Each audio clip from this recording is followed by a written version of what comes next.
And I already know what some of y'all are going to say. Everything causes cancer. Not everything. The foods that you should be eating don't. The foods that you want to eat, yeah, they probably do. As a dietitian, there's not many foods I'm going to tell you that you need to get rid of in your diet. But this food, this particular food, yeah, it needs to go.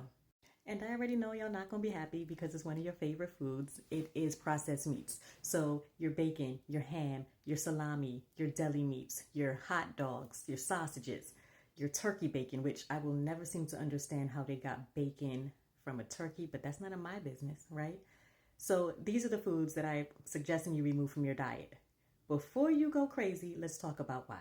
Now, processed meats have been labeled as a type 1 carcinogen for colon cancer, which basically means there has been enough studies done to show that this actually causes cancer in humans. For reference, cigarettes are a type 1 carcinogen for lung cancer, so let that all sink in, right?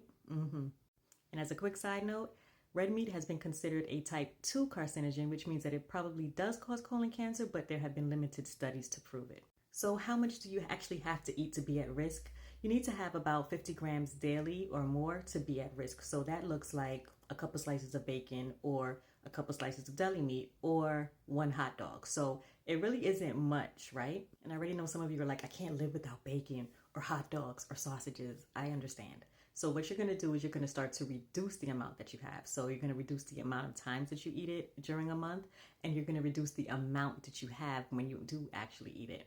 You also want to look for packages that have nitrite or nitrate free on them.